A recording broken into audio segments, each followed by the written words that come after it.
Hi, I'm Heidi Toby, Vice President of Social Work Programs at Therapist Development Center. If you're a first-time viewer and looking to pass your social work or MFT licensing exam, or are just interested in topics relevant to clinical social work and psychotherapy, you've come to the right place. If you like it, be sure to subscribe for updates. You can also sign up for our complete LMSW, LCSW, and MFT exam prep programs by going to our website at therapistdevelopmentcenter.com or click on our logo.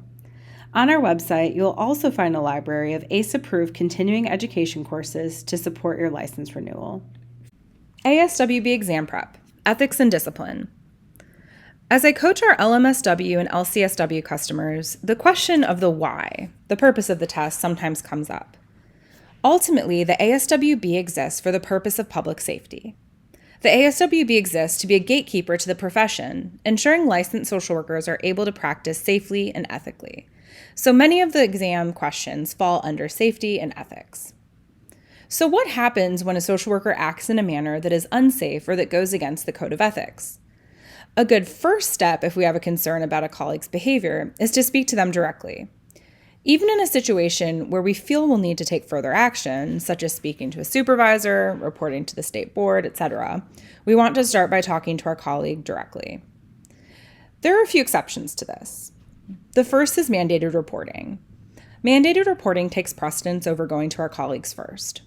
If we've had abuse or neglect of a minor, elder, or protected adult shared with us, we need to report immediately. Another exception is if you're being personally harassed, targeted, etc. by a social worker. In this case, you wouldn't be required or expected to address them directly. In this case, you could move directly to speaking with a supervisor or, if at an agency, to HR. And lastly, if the social worker engaging in a behavior of concern is your supervisor, there wouldn't be an expectation to confront them. If a social worker felt comfortable doing so and wanted to, they certainly could. But because of the power differential, it wouldn't be required.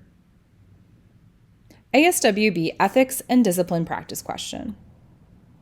A social worker in a residential facility meets with an adult client with Down syndrome.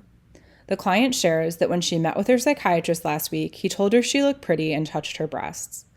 What should the social worker do first? A. Meet with a psychiatrist to determine what happened. B. Provide psychoeducation on appropriate versus inappropriate touch.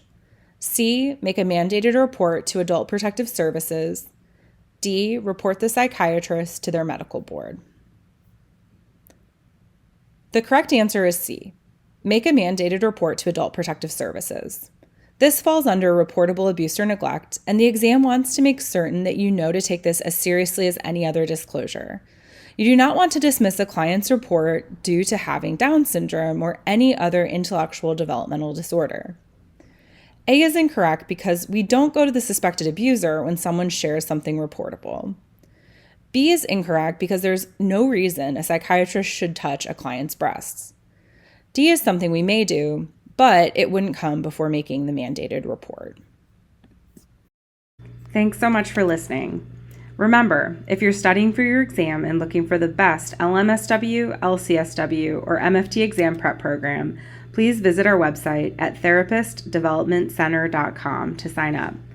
With a 95% pass rate, we offer the best study system on the market to help you pass your exam with confidence. Here at TDC, we're with you until you pass.